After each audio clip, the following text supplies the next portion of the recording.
On the way back from Lewis's funeral, my mom told me to start packing. She waited until the day before we left to tell Edie. I'm not sure if she wanted to make it easier or harder.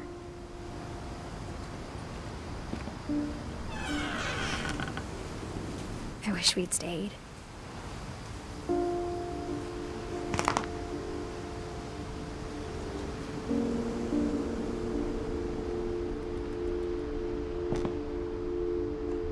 But I understand why we left.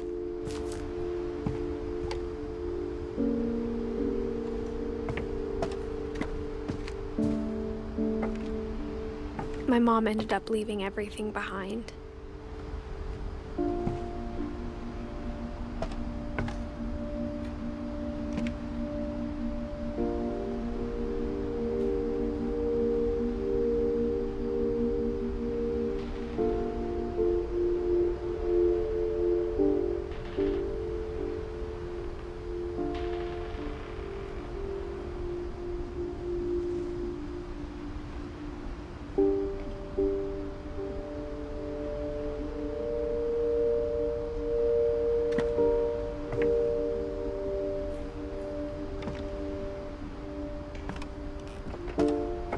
What happened that night had been coming for a long time.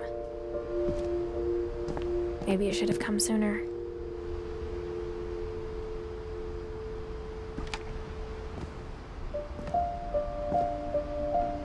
But it had to end one way or another. All that's left now is to tell you about that last night.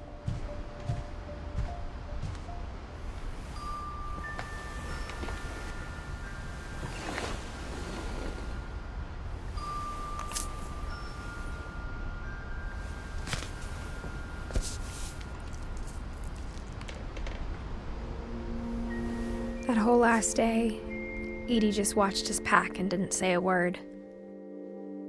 Until supper, when she raised her glass and said, "To our final night together, and all our final nights apart." Grandma, you know what I said about alcohol. Some of your medications are very Edith, specific. I left a present for you in the hallway. Why don't you go open it? The grown-ups have to argue now. I'm sorry, you're right. We're all leaving tomorrow. Let's just enjoy our last... I'm not leaving. Edith, you're excused.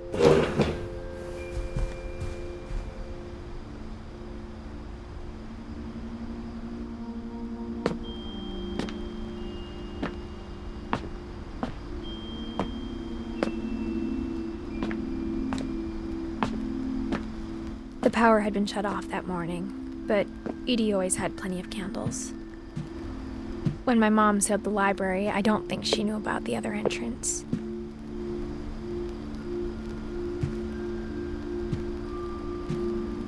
Or that Edie had a key to it.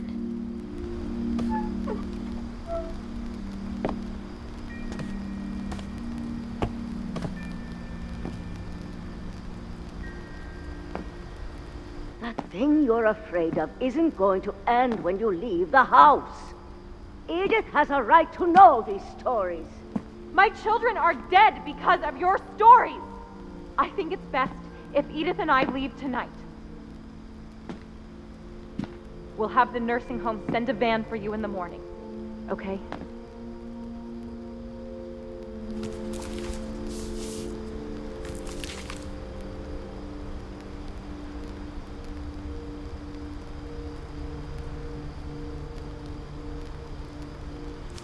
Dear Edith, there's so many stories I wish I could tell you, but there's only time for one. This is about what happened on the night you were born. That night, the tide went way, way out.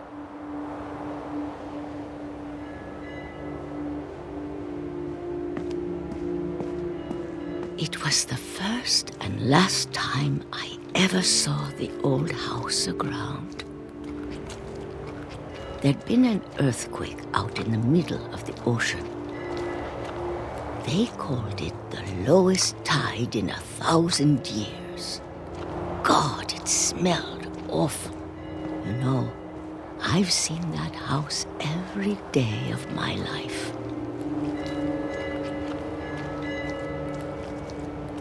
never thought I'd go back to it.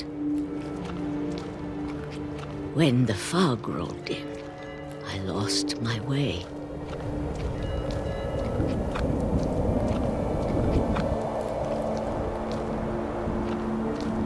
I got turned around.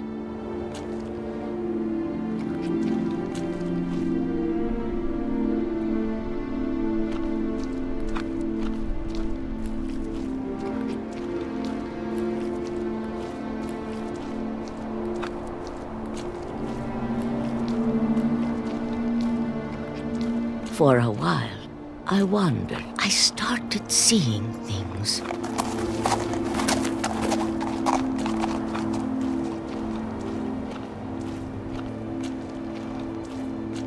Things I'd forgotten had ever existed.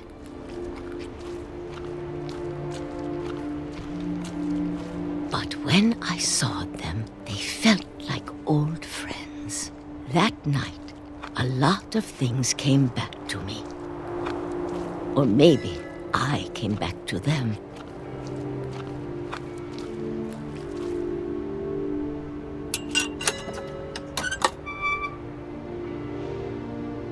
Things I can't explain, but that I need you to try and... Edith, what are you doing in here? It's mine. Edith! Mom, you're gonna rip it! Let go! I kicked and screamed, but Mom dragged me to the car.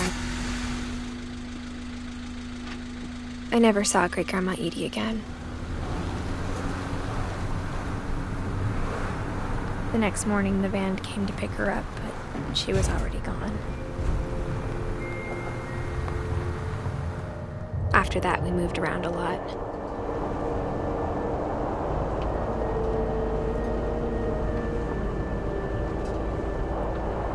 We both tried to make the best of it.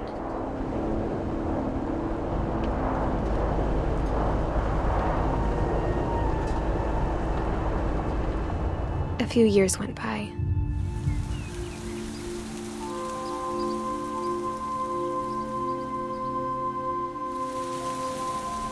My mom didn't like to talk about it,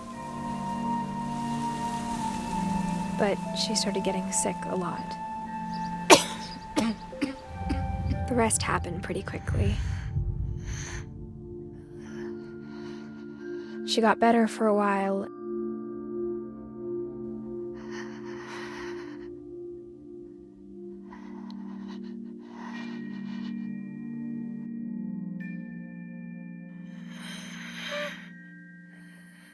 And then she didn't.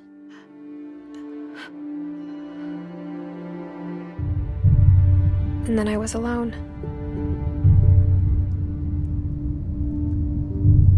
The last Finch left alive.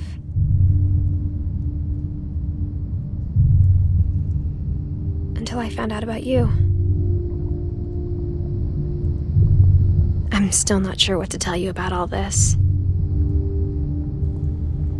If we lived forever, maybe we'd have time to understand things. But as it is, I think the best we can do is try to open our eyes. And appreciate how strange and brief all of this is.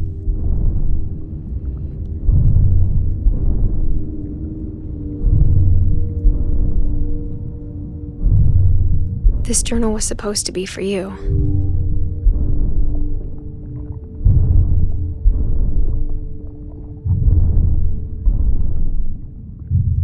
But now I hope you'll never see it. I just want to meet you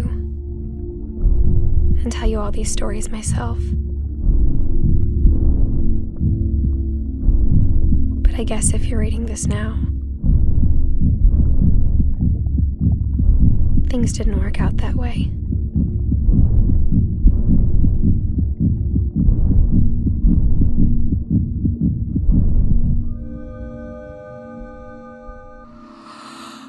This is where your story begins.